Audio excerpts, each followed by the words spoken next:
Hi everyone, it's Danny. Welcome back to my channel. How are you? You'll hear Brooklyn kind of snoozing in the background there. Yeah, smile then. That's what he does. So I just wanted to come in here because I want to kind of put like kind of a, not a finishing touch, but just a kind of a book stopper on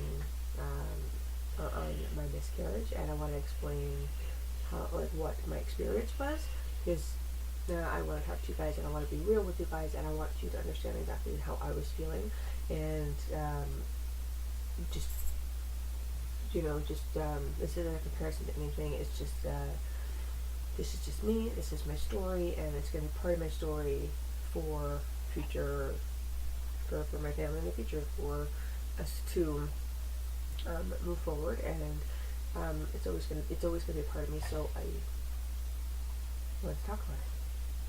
Why not? Because holding it in is really not gonna help me. So I want to talk to you guys about it. So what happened was I was 10 weeks along. So it was July 7th. Actually, I was turning 10 weeks the next day, which really kind of sucks. So I'm just gonna put myself at 10 weeks. So I was 10 weeks along. I just had my second scan, and it put me at 8 weeks and 3 days. And what? 8 weeks and 3 days, and that was on June 26th. So this was July 7th, and so it was coming up to 10 weeks, and everything was fine on the scan. They didn't give me any indication that there was anything wrong. I didn't know there was anything wrong. It was my first real pregnancy, so I thought that, it's really early, so I wouldn't be able to feel anything. I didn't know anything. I just went along. I wasn't smoking, I wasn't drinking, I wasn't doing drugs, I wasn't eating spicy foods. I was doing everything I was supposed to be doing. I was taking my vitamins, all that jazz. So, and everything was fine. And I just told everyone the day before, because you know what, I've had a lot of losses in my life, so I don't believe in superstitions, and I don't believe in coincidence. I believe that things happen for a reason, and you know what, I wanted to announce it because, I was starting, like, my belly was starting to come out, because, I'm a very thin person, and it takes a lot to say that, but, I'm a very fit person, so everything's a little bit tighter around from the midsection, a little bit smaller, so, it could have been bloat, but, the baby was popping. That's what my boss said. My baby was popping, so, and people were starting to notice that, like, that I was covering up a lot more in my videos, like my workout videos, and my workouts they weren't as intense as that I normally would do, and they were like I would do PIO, which is yoga and Pilates, and dynamic strength training from Shailene Johnson. So I was doing that. I was doing yoga. I was doing very low impact workouts, and people were kind of like, "You okay? Like, are you sick? Like, what's wrong?" And so that question was coming up a lot, and the fact that I was always wearing shirts in my videos was coming up a lot. And this was going on for about 2 weeks. Like, it was like the bloat and all that kind of stuff was coming early, and also, like, I run challenge groups every month, so I'd have to be in the group every single day, and we were having to wear, like, we're doing this called 2B Mindset program, and so what the deal with that program is, you have to weigh yourself every month, and or every day, and I couldn't do that.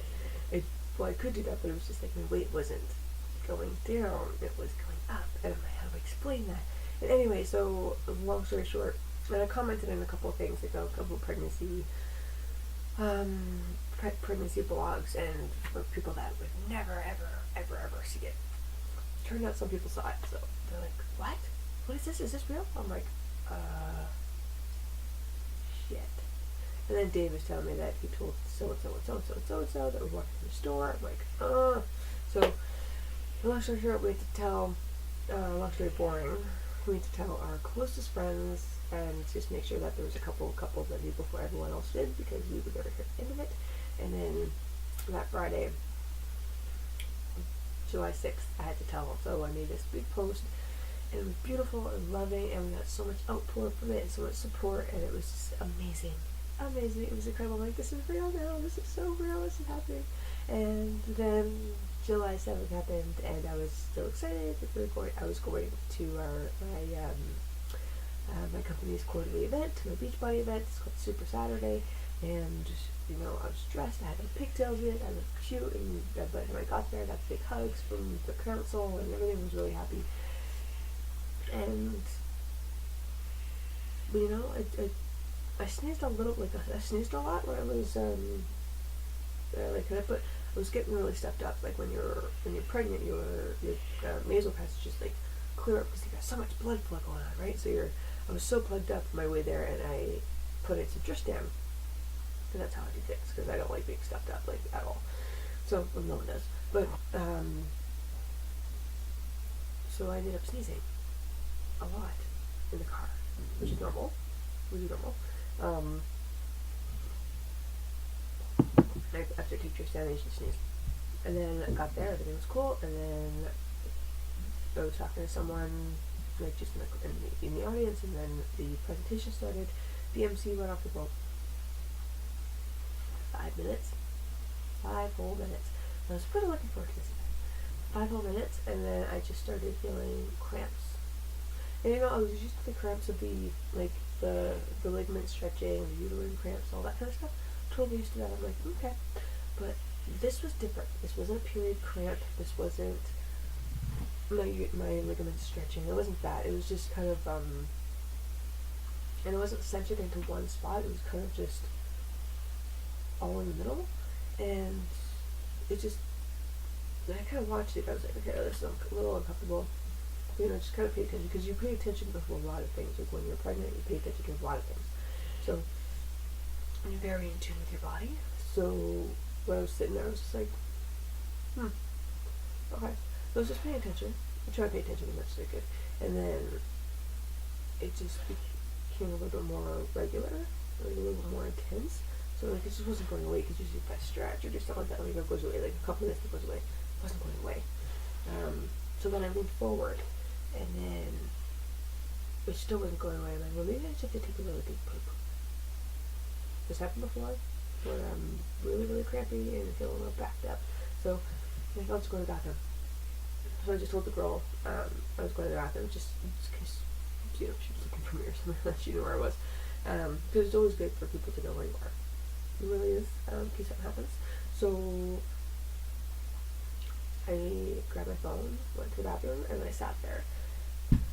And I'm just kind of waiting, and the cramps, they started moving downward, moving into my pelvis. They were in my pelvis, they were moving down to my groin, they're moving into my back, they're moving into my butt. And I'm like, okay, can I just have a big poop? And then I wasn't able to poop. Was not able to poop. There was no pooping. No pooping. So what did I do? What does a girl do when she's in distress? Calls her BFF. So I did. I called my BFF, and it was early in the morning. It was like 9:30, and it was Saturday, so most likely she was not getting up. But I called her.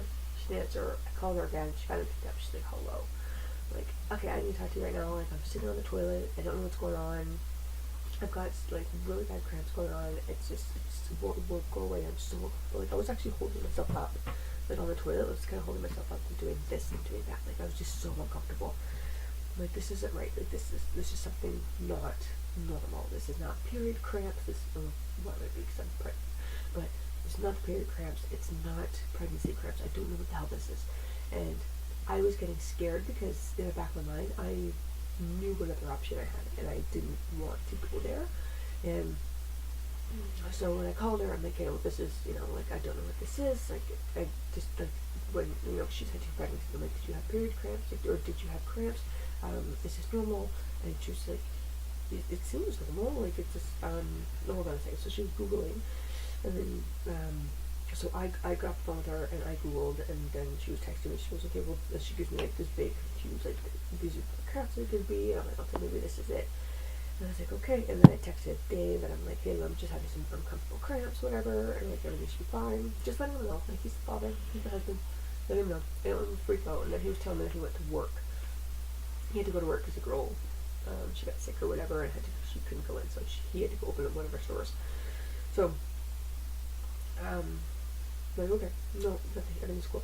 And then I was starting to have these like really weird, just throbbing, deep, gnawing pains. Like when they weren't even cramps at that point, it was just pains. And then I had a girl from council come in. And she's like, Danny, are you doing okay? Are you doing okay? Because I'm like, yeah, no, I'm cool. And then I gave myself a couple minutes and I was able to kind of get up. I'm like, I am not going back into that presentation. Like, I'm not going back to the event. Like, there's something's different and off.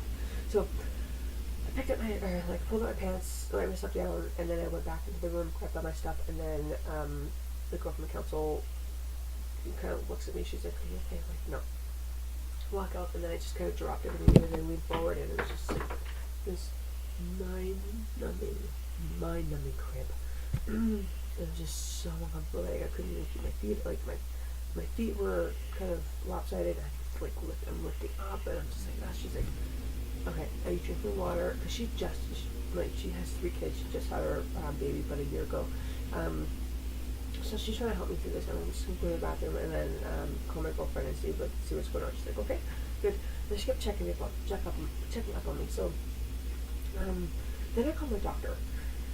So anyway, I called my doctor. I knew that he was working on the Saturday, so I called him, and he's like, okay, are you having any, like, are you bleeding? And that was the one thing I was looking for. Like, I was not bleeding. I'm like, this gotta be correct, because I'm not bleeding, which means I'm not miscarrying. That thought in the back of my head, like, it's not happening, it's not coming to fruition. So that's, I'm like, okay, good, nothing's happening. He said, you need to go to the ER right now. I'm like, oh, okay. So of course at that point I'm starting to panic a little more. So I call my girlfriend, I'm like, something is wrong. And I was crying at this point. I'm like, something is wrong, it's getting more intense. I don't know what's happening. And I couldn't, at that point, and when I got the phone to my beauty to come now, and one of our friends was over at the house, so like she wasn't answering, so I was calling him and then making sure that everyone was able to pick me up. I needed 2 people to come and grab me, one to take me to the hospital, one to take my car home. And at that point, and then I started vomiting, like those brown paper bags in the girls' toilet where you put the tampons and stuff in it. Grabbed 2 of those bags and I freaking I haven't vomited. I didn't have any more morning sickness at all during the whole pregnancy, and then I just threw up in both those bags. And then at the same time when I was vomiting, I was also having diarrhea. It was just like everything was happening, like it was just everywhere. So I'm like, what the fuck? Like I just no idea what the hell was going on. So I was starting to panic. And then there was a little bit of when I was wiping, there was a little bit of pink. Okay, maybe it's just intense cramping, maybe it's implantation bleeding or something. Something was happening. Again, no idea what it was. I knew what it could be, but I just didn't want to do it. Did not want to go there. So after that happened, I was able to, like, have it a couple times, and I was able to kind of pick myself up, clean myself up, and then walk. I wanted to walk outside to kind of get some air. Couldn't do that. Like, I had so much pain. I'm like, it was like constant, do I need to shit? Do I need to listen? Do I need to throw up? Do I need to shit? I don't know what it was, but it was like so many things going on that I'm like, I need to be in the bathroom. Like, in the bathroom.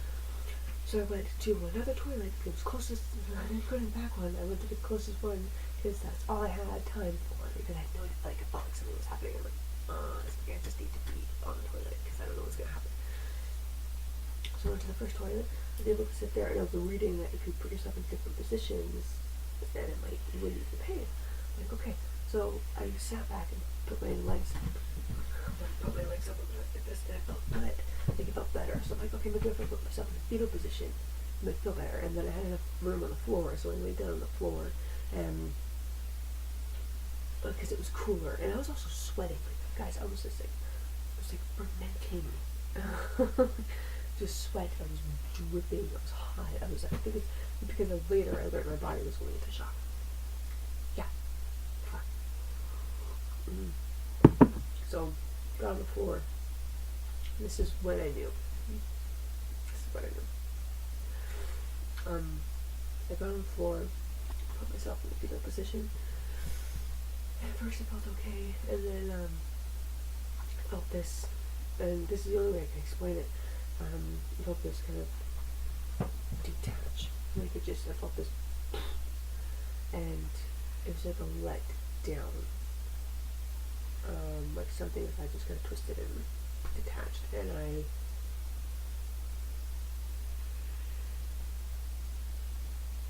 just went, what the fuck? And all I could say was, no, no, no, no, no, no, no, no, no, no, no, no, no, no, no, baby, come on, stay, baby. And I was saying that for hours. I was saying, baby, stay. And then I got in the toilet, and there was blood everywhere. Everywhere. And I knew that point I knew. I got so scared. My adult life, I've been so scared.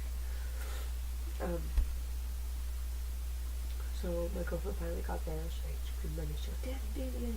Because the girl from the council was looking out for them and brought them over. And she was like just my saving grace at that point because I was so terrified. I had no idea what to do. I couldn't. And at that point, pain kind of abated a little bit. It kind of, like, everything was coming. So the cramping kind of stopped. So I was able to kind of get up and move around. But I didn't want to. It was just pouring out. And she just comes in and looks at me, looks at the toilet, she goes, okay. She didn't really freak out, she knows freaking out, so she didn't want to do that for me. So all she was just grab a bunch of toilet paper. She's like, nope, shove this in your pants. And she shoved it out the door, she's got everything, let's go. So I picked me up, and they walked into the car, the van, went right to the nearest hospital, which was like 10 minutes away. And she made sure that she, like, whenever she apologized for running away there, we went to the first parking stop we got, went into it, like, I was in the ER, and they pulled me in right away, and, I was, like, they had me pee, I don't know why they took my urine, like, the urine was full of blood, I don't know why they did that, they took my blood, they took my urine, and I was just, like, cramping, I was like, okay, I just need pads, there was just pad after pad after pad, and then, we had to wait a little bit, and then I was in the ER, and then, like, the ER room, the trauma room, whatever we call it, and, I kinda, like, the nurse came in, like, my girlfriend went out to go have a smoke and talk to, call my husband, and tried to get him to get off work, like, just make arrangements to get off work, close doors, whatever, and by the time it was 12:27, I changed my pad. She went out 12:30. I had to change my pad again because all I could feel to my body was this gushing of blood. Just pouring down my leg onto the floor. It was just like constantly going. I had to change clothes. They gave me mesh underwear, all of these types of things, and the hospital garments, all that kind of crap. And it was just like it just wasn't happening. I'm like, maybe one of my ovaries like exploded or something. Maybe one of my ovaries exploded and I lost an ovary. Whatever, just give me the baby, right? So I was kind of doing all of these kind of crazy things, and then she's Googling, my girlfriend's Googling, and she's like, no, it could be a number of things. So she's like, just kind of, you know what I mean? Like, she's trying to just, pretty sure she knew what was going on, but she, trying to keep me okay. So Dave was on his way. Then the doctor comes in, and this is what pisses me off. The doctor comes in. He's like the on-call doctor, and it really seemed like he got his license in a Quickie Mart because his bedside manner sucked, and he had a med student with him, and it was really embarrassing for the medical community the way he was talking to me. Without doing a test, without doing anything, all he said was, you know, from what you're telling me, and from what I'm seeing with the blood, it doesn't look good. I'm like, looked at my girlfriend, I looked at him, and I was like, look, before you give me this face and that those words, please do an exam on me, and then you can make an educated and a professional assessment. Okay? So I just wasn't having it. I'm like, I am terrified here, and this is what you give me? So anyway, so we had him twice. This was lovely. So we did the ultrasound, and he said, I'm not seeing anything that looks like a normal pregnancy, but I'll send you radiology just to be sure. Okay. What I just heard was that my baby is gone, and really now you're just wasting people's time. And you really don't care. So what you could have said was, look, the images aren't really clear here on this machine. It's a crappy machine. Take it to radiologist to give you a thorough exam. That one, lie to me. I don't care. That makes me feel better. Okay, so you're being thorough. All those kind of things. I feel like I'm being taken care of. Crap like that. So anyways, we go up to radiology. Whitney and I go up to radiology. And Dave's on the radiology. He's flying down from the north end of the city, like flying down. And then we do external exam, like a Doppler, whatever we call it. And then as soon as he said to do a transvaginal exam, I knew there was a problem because before we never had to do a transvaginal exam. Or in the last scan, we didn't have to do a transvaginal exam. So I knew something. I definitely knew something was wrong. And there was just blood everywhere, and all I could hear was my blood flow. I thought it was a heartbeat, but it was just blood flow. And so, and by this point, I was kind of numb. I just was just thinking of, like, that was just a normal exam. Like, I wasn't panicking, I wasn't freaking out, I wasn't crying, I wasn't doing anything. I was just like, whatever. Like, I was like kind of so out of it.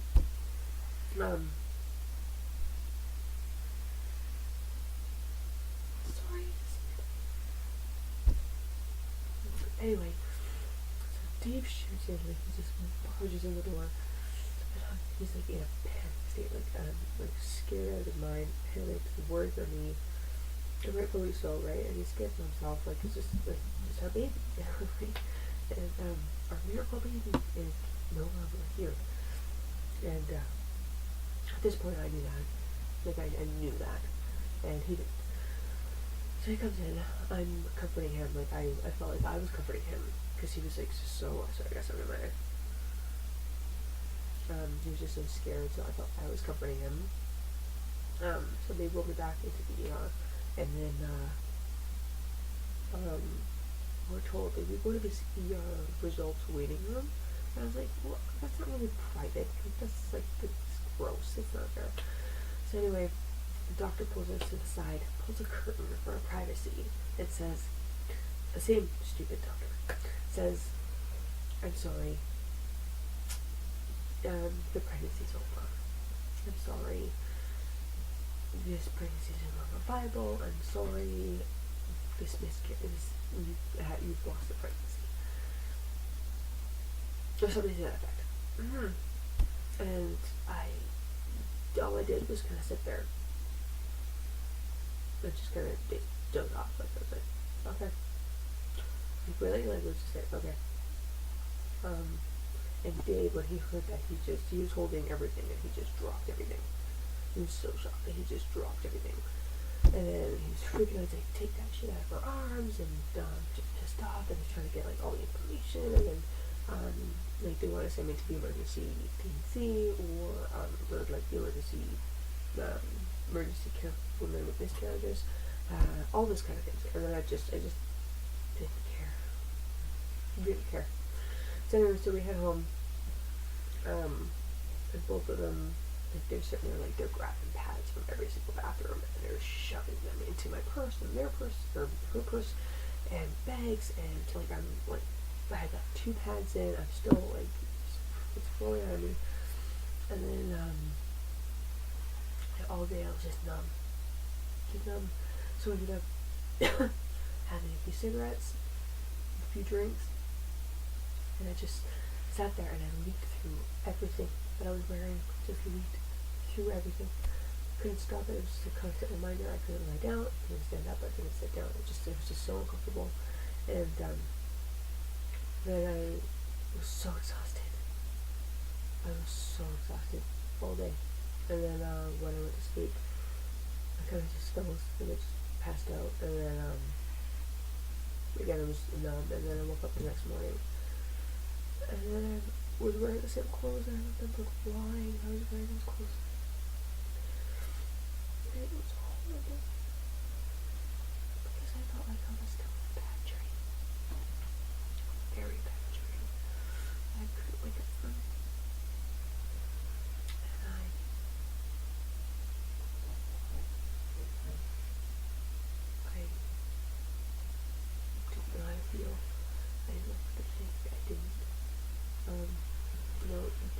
I was so hungry the day before, and he went to get on medication because I was like needing a naproxen and all this kind of thing. So I was like my cramps were insane, like they were painful. So we went to get on my medication, and then picked up a bunch of burgers for Whit and I, and because I was starving. And I needed to eat. Burgers aren't really ideal, but I had to eat them.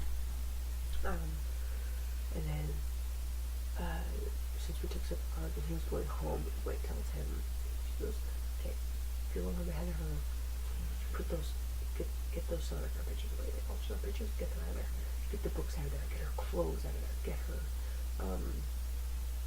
like just everything that could remind her of it, hide that shit. When she comes home, she doesn't want to see that kind of shit. So, and then I ended up driving home later, and then everything was gone. It was like just done. So then the next few days I was in a trance. I cleaned outside of the house, the vacuuming outside the house. I spent days like just mindlessly window shopping, and I just wanted to clean myself up and just kind of figure out exactly what was going on. And then I was in so much pain, it was so uncomfortable. It was just a constant reminder. And then I had to go get ultrasounds and pelvic exams and vaginal swabs, and I was just like, geez, I'm so fucking tired of this. I was just so done. But if I have to do that, make sure I don't have an infection, to make sure that I'm clean, all that kind of stuff. But they, instead of doing an emergency TNC there at the hospital, they allowed me to miscarry all week. So I had blood coming out, tissue coming out. It was just like, Jesus Christ, it was like nothing, it was constant. But every single thing was a fucking reminder. And then of course I'm starting to get bitter because I'm seeing announcements, like pregnancy announcements and new birth announcements, and oh my god, like this is our miracle baby, and okay, like it's just like, yes, I'm happy for you, but I'm fucking bitter as shit. Okay, I'm bitter, I'm upset, I'm not pissed at you, but I'm pissed at you. You know what I mean? Like, it's not your fault, but you're just your happiness is like not even interesting to me. And I was just, and so sometimes I still am like that because I'm like, because they say, oh, we're due January, we're due February, we're due March, and like I was due February, and I get pissed off.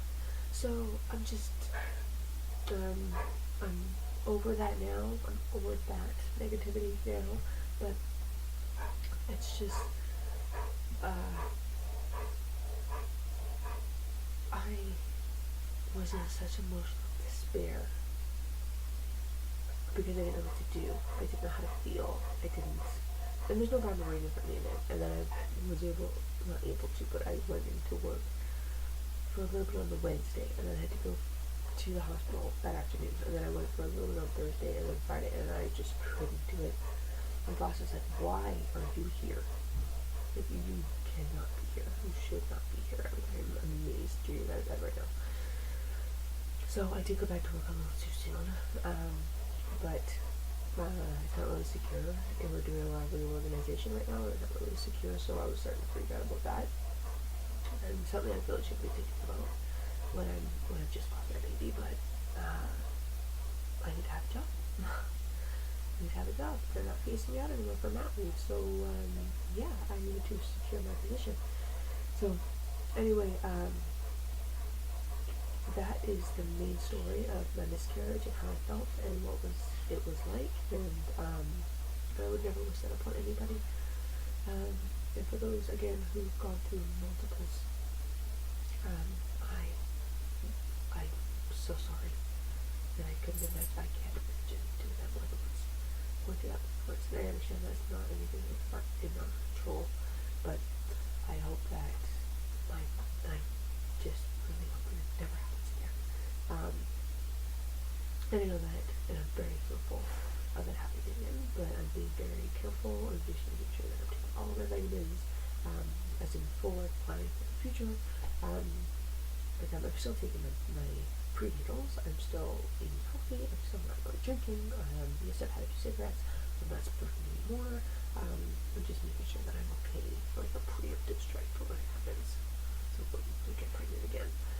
So I'm very hopeful for the future. I'm taking every precaution I can take, and I appreciate everyone's support. And I love hearing the story. I don't love hearing the stories, but I love knowing that there's some people out there that are close to me that have experienced the same thing, so we can bond that way. So there's a different avenue to a friendship. It's really not an awesome place to bond, but it's something that we can relate to together. And those stories have really helped. And the outpouring of love and support has just been amazing, and I appreciate that. And I'm really thankful that you guys are listening to my story. And if you have any questions about anything, please let me know. Just put them in the comments below. But yeah, until then, that is my miscarriage story. And I think that's gonna be with me. It's gonna be with me forever, and I know that I will relate to that. Not like I'll always carry it and understand what that meant. So when things do turn out right, I'll be more appreciative of it. And so that is my angel baby. That was our angel baby. Yeah, I just hope that our moms are taking care of that baby. And I know it's not my fault. I know it's not his fault. It's taken us a while to get there. It was a chromosomal anomaly. It just wasn't dividing, it wasn't producing, or it wasn't growing. And the body said, you know what, this is not viable. We can't continue with this and have to let it go. I understand that now. But it takes a while to get there. So, I will leave you with that. I know it's kind of a new video, but I need to explain that because in order for us to move forward, I have to bring that into your attention. So, again, if you have any questions about my story, please put them down below and I'll answer them as quickly as I can. You guys have a wonderful day, and we'll chat with you later.